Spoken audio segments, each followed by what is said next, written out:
सच कहूँ तो सपना तो एक डॉक्टर बनने का था, लेकिन ईश्वर की मर्जी और परिवार की परिस्थितियों ने मेरे इस सपने को परिवर्तित कर दिया। और परिवर्तन हुआ एक शिक्षक के रूप में। मेरा डॉक्टर बनने का सपना शिक्षक बनने के सपने में बदल गया। लेकिन आज मुझे गर्व अनुभव होता है कि एक अनुभूति आती है कि आज मैं बहुत सारे डॉक्टर्स के निर्माण की बुनियाद बन चुकी हूँ। आज मैं बहुत से बच्चों के सपनों को पूरा करने के लिए तत्पर हो गई हूँ। यहाँ हम बात करें आज महिला दिवस के उपलक्ष्य में कि महिला शिक्षक के रूप में बालिका शिक्षा का विकास कितना हुआ है। तो मेरा मानना है कि एक महिला शिक्षक और एक पुरुष शिक्षक का अगर हम कंपेयर करें, उनकी तुलना की जाए, तो बालिकाएं महिला शिक्षक के प्रति अधिक संवेदनशील होती हैं। अपनी बातों को, अपनी परेशानियों को, अपनी किसी भी बात को वो आसानी से शेयर कर लेती हैं। इसलिए महिला शिक्षक के साथ बालिका शिक्षा का विकास बहुत अधिक और सहज और सरल तरीके से होगा, ऐसा मेरा मानना है। कई बार, और अगर सही कहूँ तो मुझे तो डेली फील होता है कि मैं अपने बच्चों के लिए बहुत ज़रूरी हूँ और बहुत अधिक प्रभावी हुई हूँ। और केवल बच्चों के लिए ही नहीं, उनके माता पिता के लिए भी। क्यों? क्योंकि बच्चे अपने टीचर को बहुत लाइक करते हैं, लेकिन उस टीचर को लाइक करते हैं जो अपने बच्चों के साथ आत्मीयता का रिश्ता रखते हैं। जैसे हमारे बच्चे, वैसे ही वो सभी बच्चे भी हमारे बच्चे हैं और शायद हमारे बच्चों से बढ़कर हैं। तो यही रिश्ता अगर हम अपने बच्चों के साथ रखेंगे तो ये रिश्ता बहुत अधिक मजबूत बन जाता है। और मैं ईश्वर का धन्यवाद भी करना चाहूँगी कि जिस प्रकार से उन्होंने मेरे सपने को मोल्ड किया, जिस प्रकार से मेरे सपने को परिवर्तित करके मुझे एक शिक्षक बनाया, तो ये मेरे लिए बहुत गर्व की बात है। और आज मैं अपने सभी बच्चों से बहुत ज़्यादा अटैच हूँ। कभी कभी सोचती भी हूँ कि ऐसा क्या है कि बच्चे मुझसे इतना ज़्यादा अफेक्ट हो जाते हैं, इतना ज़्यादा बच्चों का मेरे से लगाव रहता है। तो कारण बहुत सिंपल है। देखिए, कहीं कोई ऐसा नहीं होता, हम कहते हैं ना कि हम फॉलोअर होते हैं, तो बच्चे भी हमारे फॉलोअर हैं। अगर हम बच्चों को जैसी शिक्षा देंगे, बच्चे वैसे ही फॉलो करते हैं।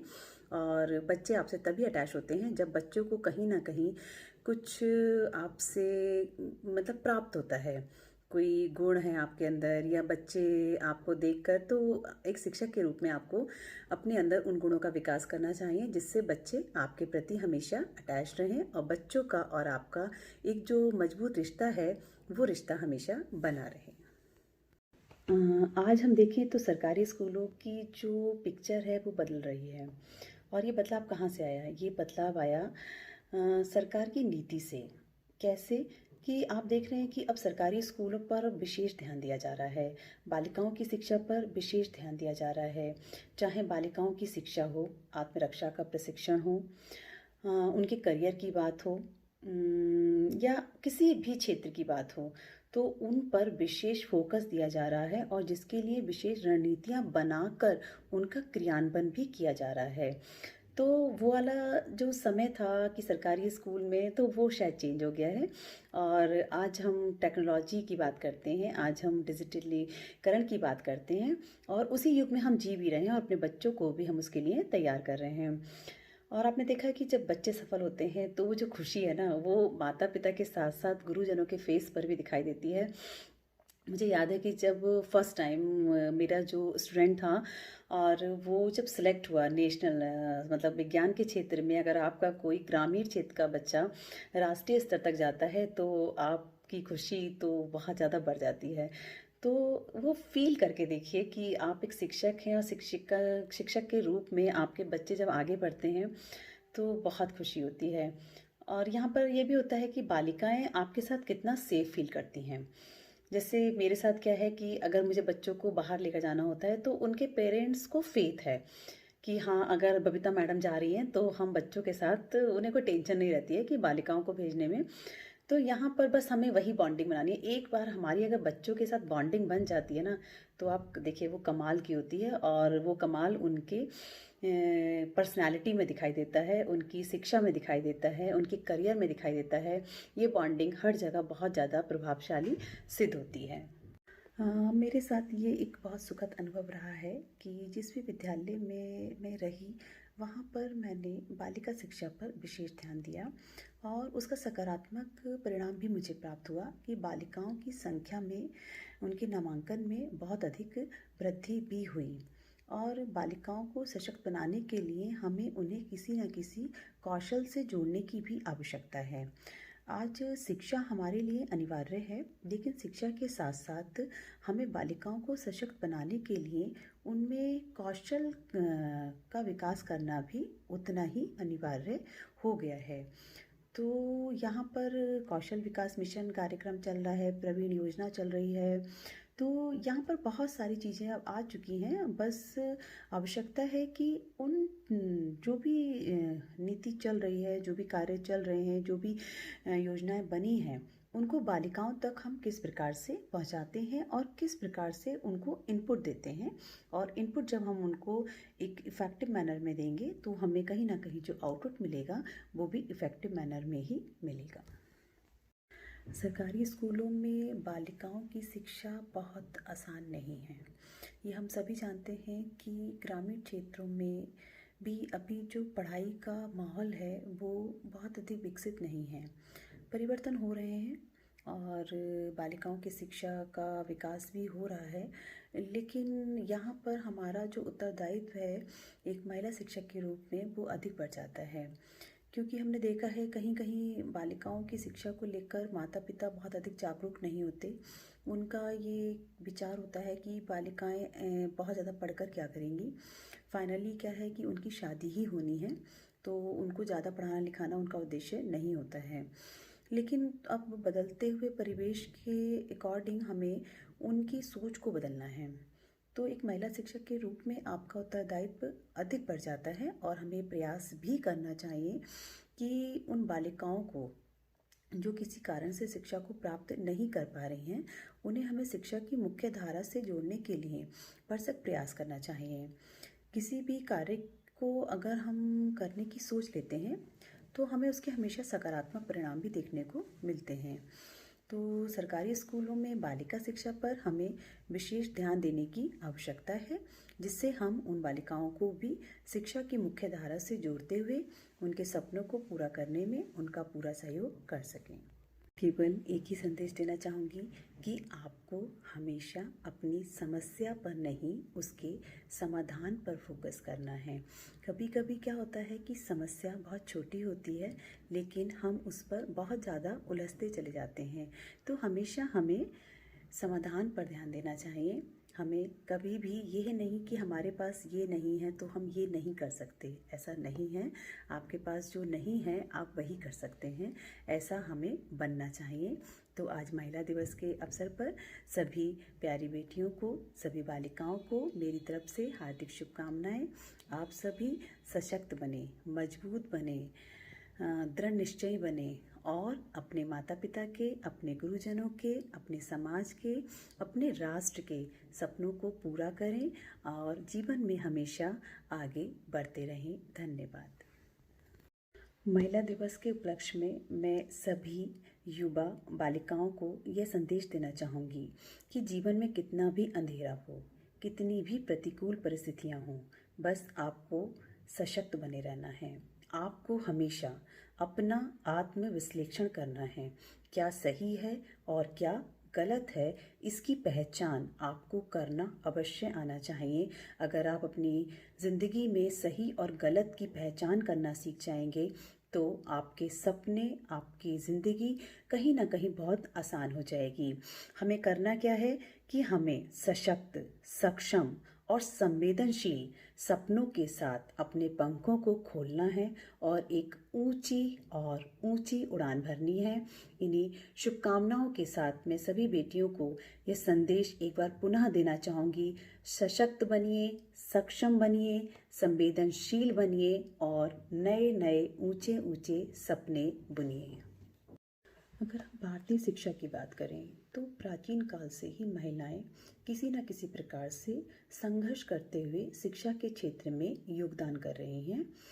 अगर हम सरकारी स्कूलों की बात करें तो ये संघर्ष और अधिक बढ़ जाता है। कैसे? हम उन बच्चों के बीच हैं जिन्हें सपने देखने में भी डर लगता है, जो सपने नहीं देख पाते हैं। तो हमारी ऐसे में जिम्मेदारी और अधिक बढ़ जाती है। क्यों बढ़ जाती है? कि सबसे पहले तो हमें उन्हें सपने बुनना सिखाना है, उन्हें सपने देखना सिखाना है। उसके बाद उनको सपनों को पूरा करने के लिए तैयार करना है, और तैयार करने के बाद उन्हें सपनों को जीना सिखाना है। तो यहाँ पर हमारा संघर्ष और बच्चों का संघर्ष दोनों बढ़ जाता है। लेकिन अगर आपके इरादे नेक हैं तो आपको डरने की आवश्यकता ही नहीं है। केवल और केवल आपको अपने काम पर फोकस करना है। किस प्रकार से आपको उन सरकारी स्कूल के बच्चों के सपनों को पूरा करना है, इस पर आपको विचार करना है। और केवल विचार नहीं करना है, उसकी एक नीति तैयार करके आपको उसका क्रियान्वयन भी करना है।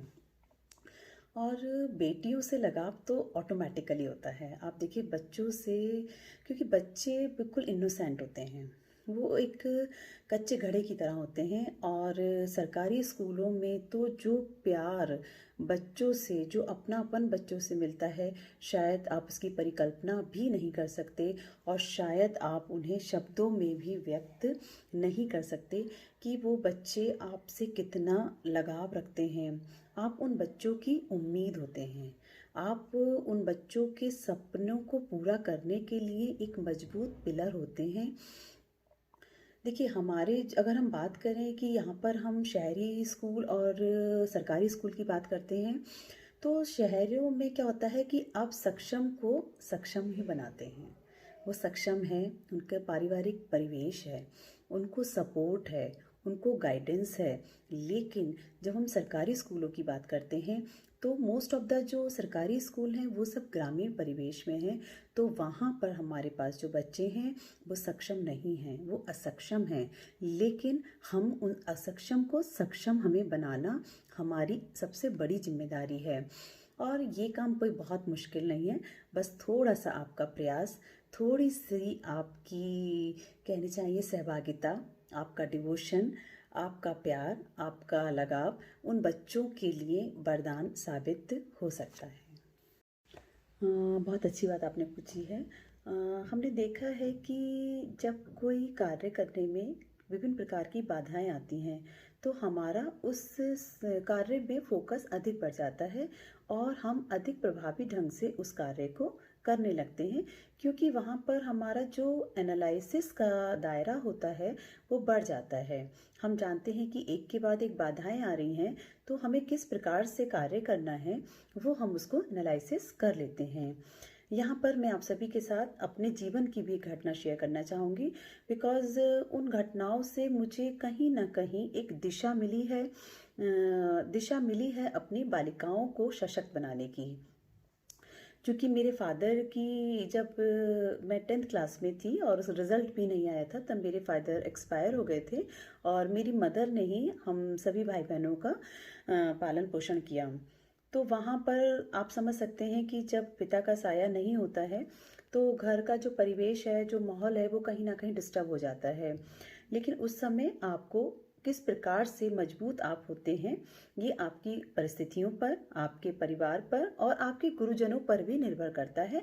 जैसा कि मेरे साथ हुआ कि बहुत ज़्यादा परेशानी थी परिवार में फादर के जाने के बाद में। तो उस समय मेरे शिक्षकों ने मुझे बहुत अधिक संबल प्रदान किया। कैसे प्रदान किया कि मुझे सपोर्ट किया, क्योंकि मैं पढ़ाई में बहुत अच्छी रही। तो उनको कहीं ना कहीं ऐसा लगता था कि इस कारण से, इस परिस्थिति वश इसकी पढ़ाई कहीं रुके नहीं। तो सभी शिक्षकों ने मुझे पूरा सपोर्ट किया और उसी सपोर्ट के कारण आज शायद मैं यहाँ और इस काबिल बन पाई हूँ। तो ऐसी ही भावना आज शायद मेरे मन में भी है कि मेरे बच्चों को, मेरी बालिकाओं को किसी भी प्रकार की कोई परेशानी ना हो। जिस परिस्थिति से मैं गुजरी, उस परिस्थिति से अगर मेरे बच्चे गुजरते हैं तो मुझे भी उस सशक्त महिला शिक्षक की तरह खड़े होकर, उस अभिभावक की तरह खड़े होकर उनका साथ देना है। कहा भी गया है कि आप इतने सशक्त बन जाइए, इतने मजबूत बन जाइए, इतने सफल बन जाइए कि आपको अपने बच्चों के सामने किसी और का उदाहरण ना देना पड़े, आप स्वयं एक उदाहरण बन जाइए। तो मेरा बालिकाओं के लिए यही मैसेज रहता है कि आपको बुलेट बनना है, आपको स्मार्ट बनना है और आपको एजुकेटेड बनना है। जब आप सशक्त हो जाएंगे तब आपको डरने की आवश्यकता ही नहीं रहेगी। आप हर परिस्थिति को समझकर उसका सामना करने के लिए तैयार हो जाएंगे।